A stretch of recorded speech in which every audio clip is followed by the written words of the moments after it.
Hi, it's Alex. I'm here today with chapter 29 of Tempted, but first I have an apology. Mr. Darcy and the Governess sort of went live on YouTube last week. Some of you may have caught that, but it wasn't the right file. I don't know what happened somewhere between creation and upload. I don't know, but I think I've traced it down to a hard drive problem with my laptop. It's in the works. I don't know what I'm going to have to do with it. I think I actually might have to do some hardware work to my laptop to make things work because it's a memory problem that's causing some of the glitches.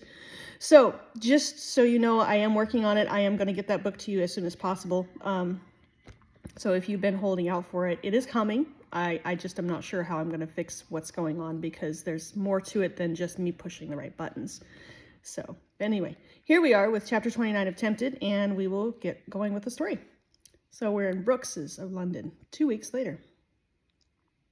Darcy, I heard you were not coming to town for Christmas this year. How are you keeping, old chap? Darcy had scarcely stepped from the cloakroom and glanced up when he heard his name. Bellamy, good to see you, my friend. Likewise, likewise. By the by, damn shame about Fitzwilliam. I'm sorry, Darcy. How's the family? Holding up, thank you. Oh, I'm certain the Earl is quite broken up about it all. First losing his father, then his brother. The Fitzwilliams were always such a close bunch. Yes, but he's managing. He is Matlock now, and he does as he must. Indeed, indeed. Do you know, I finally heard back from my cousin about 2 months ago. Never expected it to take that long, but he's well. Sends his condolences about Richard. Was he among the men who were captured then? Yes, did a nasty turn with malaria, but thank goodness he did not come down with the sleeping sickness. Darcy clenched his jaw. A good thing. That's a sure death sentence. Oh, do you know? He said there was a fellow in the prison camps who survived it. No, Darcy squinted. I thought none survived sleeping sickness. Even so, one did. They said he was an idiot afterward, never recovered his senses. What became of him? Bellamy shook his head and made a dismissive gesture. He did not say. More than likely starved to death or something of that nature. His brain was gone, my cousin says. Completely unaware. Could not look after himself even to drink a sip of water. Did he say who it was?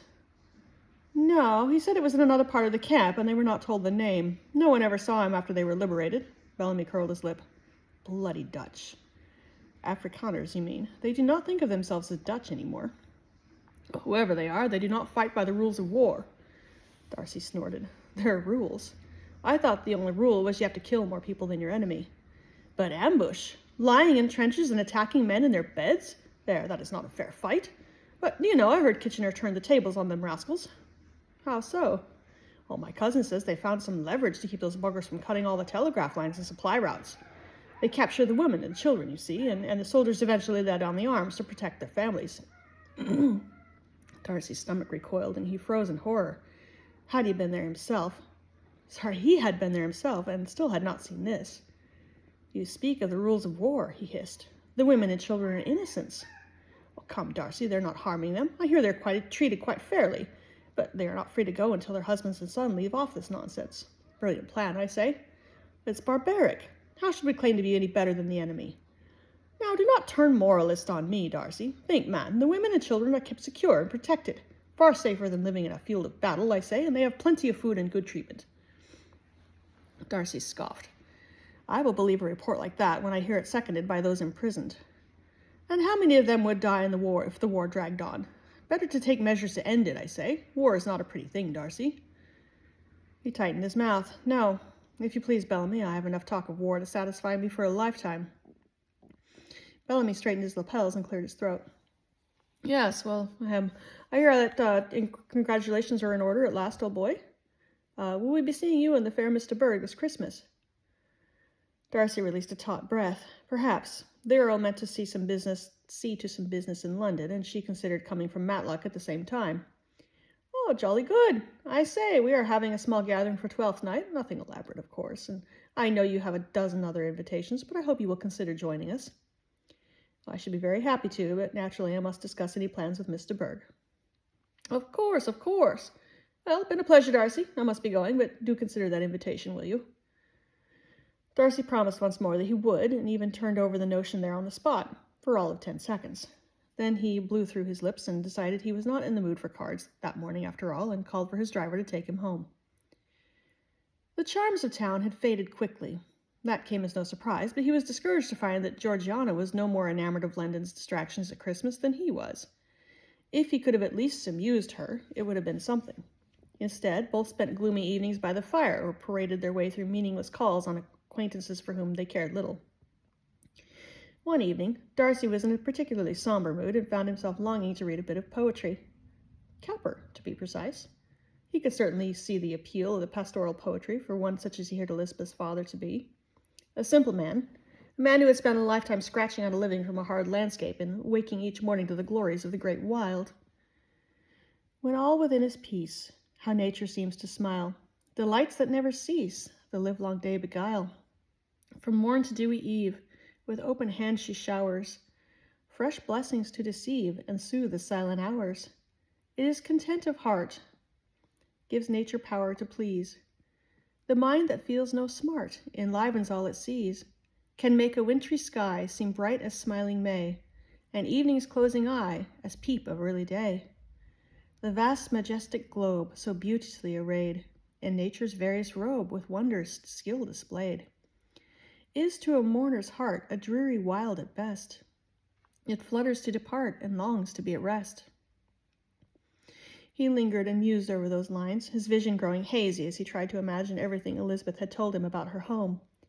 And the most central of all was not the rugged splendor that met the eye, but the heart of the beholder. Her heart. Yes, he understood it perfectly, or at least he wished he did. Discordant and mistimed notes from the piano interrupted his reverie, and he stared for a moment at his sister as he regrouped his thoughts. She was tapping out something unfamiliar to him, deep lines carved over her brow as she dipped and rocked her head with each drop of her fingers. Occasionally, she would stop and jot something down on a piece of paper, then play a bit more. Often, she would shake her head and amend what she had just written, then work out more notes. "Georgiana, what are you doing?" he asked at last. She started with a look of utter innocence, as though she had not realized he could hear her. "Nothing." "It is not nothing for you to look so puzzled. Are you composing something?" She drifted a few light fingers over the keys. "It's nothing special." "Nothing special, my eye. Play that last bit again." She looked reluctant, but she obliged. Darcy listened to the chopped and ragged notes of a moment ago, now blended and smoothed into an expressive refrain. "It's beautiful. You wrote this yourself?" "Oh, sometimes I put together a few measures for amusement. They're nothing important or even particularly good." "Stop saying things like that. It was a pleasure to listen to, and that makes it good." "You do this often." "How long have you been composing your own music?" She shrugged. "For a couple of years now. Some of the pieces I played for the Countess were my creation, but she never knew that." "Neither did I. They were charming and bright. I thought they were some new American pieces you had found for teaching Elizabeth." She smiled tightly, as if trying to decide whether to accept his words as a compliment. "I wrote that song for her." "That song? You speak as if I should know which one you mean." "Don't know how you could not. The one she played at Matlock. You asked her to play it every evening we were there." His face burned consciously. "Oh, yes, that song. Come now, Georgiana, why have you never mentioned an interest in writing music before?" "Why should I bother? It's not as if you would let me pursue it." He closed the book of poetry with a snap and set it aside. "Do you really think that? Am I the sort of guardian who denies your pleasures out of hand?" "No, but to learn composition I would need to study at a conservatory, and I do not prefer London. You have not been amenable to me traveling." He sighed and pinched the bridge of his nose. "That was a specific prohibition for a particular reason. If your desire is to fulfill a true ambition, then I absolutely would be agreeable to something.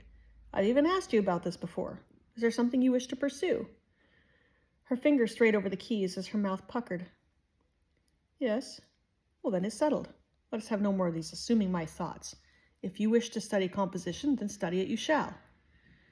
Georgiana's eyes widened in almost girlish delight, a thing he had not seen in better than 2 years.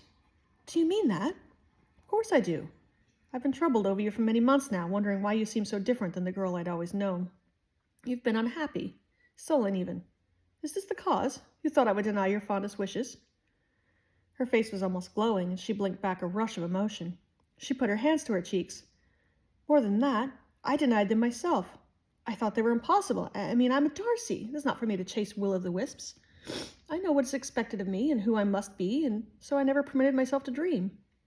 "Well, I hope you will do so now." A broad smile swept over her features, and she leapt to her toes, snapping up a bit of her music and twirling about like a child. "Oh, thank you, Fitzwilliam." "Oh, do not thank me. Now I do not have to get you a Christmas present." It was perhaps the first time he had heard her truly laugh in months. There was some satisfaction in retiring to his bed that evening. For the first time in a long while, he felt as if he understood something, even if it was something so simple as his sister's unspoken ambitions. Why the devil would she not have tested him, asked what was on her heart before it soured her? He knew the truth, though, and it had made him stale as surely as it had nearly ruined her. He'd become too dull, too immovable. Almost like an old man, he lived his life, though he was not yet 30. Always the safe path, always the rational course. He could not very well change all that, as Georgiana had said. He was a Darcy, and yet... He thumbed open that book of poetry. He brought it to his room with him on some odd impulse, and flipped to a verse that had caught his eye but not his attention until this moment. He tilted it close to his lamp and read, "My mother, if thou love me, name me no more. My noble birth, sounding at every breath, my noble birth, thou kill'st me. Thither fly, as to their only refuge, all from whom nature withholds all good. Besides, they boast their noble birth. Conduct us to the tombs of their forefathers, and from age to age, ascending, trumpet their illustrious race. But whom hast thou beheld, or canst thou name, derived from no forefathers? Such a man lives not, for how could such be born at all? And if it chance that, native of a land far distant, or in infancy deprived of all his kindred, one who cannot trace his origin, exist, why deem him sprung from baser ancestry than theirs who can? My mother, he whom nature at his birth endowed with virtuous qualities, although as an Ethiop and a slave, is nobly born." Darcy put out his lamp and lay back on his bed, his hands crossed over his chest as he gazed up at the dark ceiling. For over 400 years, his forebears had watched over and given honor to the Darcy name. For nearly 900, his heritage traced proudly to William the Conqueror, and that was not even to mention the royal blood that had birthed the Fitzwilliam line on his mother's side. If any had cause to boast in his pedigree, it was himself. But was his family truly greater than, say, a Wyoming rancher's? Such a man could claim as his progenitors pioneers and warriors, men who carved life and home out of savage wilderness. Lack of pedigree or wealth did not eliminate generations of strength and love and honor. Darcy turned over to face the window, searching the cold, moonless night beyond for some clue to ordering these peculiar notions rattling his mind. How much of life had he missed out on while he was so busy tending to appearances and dignity? And how could he break loose from that rut? It was not as if he could cut everything away, sling a pack over his shoulder, and strike out across the continent on foot. Nor would he even desire it. His was a spirit tied as much to his roots as any could be. But was there something simple, some small act of rebellion or nonconformity he could undertake? Something to mark him, to remind him that he need not remain a slave to the past. He scratched his chin in thought, and then inspiration struck. Quick as lightning, he was out of his bed and donning his dressing robe, then knocking at the adjacent door to call for his valet. "I beg your pardon, Wilson. I hope I have not awakened you." "Not yet, sir," Wilson replied smartly, but he would not have confessed even if Darcy had dragged him from the best slumber of his life. "Good, then. I have a rather odd request. I would like for you to shave me." Wilson blinked, betraying the first hint of surprise Darcy had ever witnessed from him. "Now, sir?" "Yes, I have a rather odd notion, and I will not sleep until it is carried out. I would like to do away with the mustache, please." The valet's brows twitched once, and then he was all business. "I will call for some hot water, sir." There you go. And back with chapter 30 in a few days. Bye.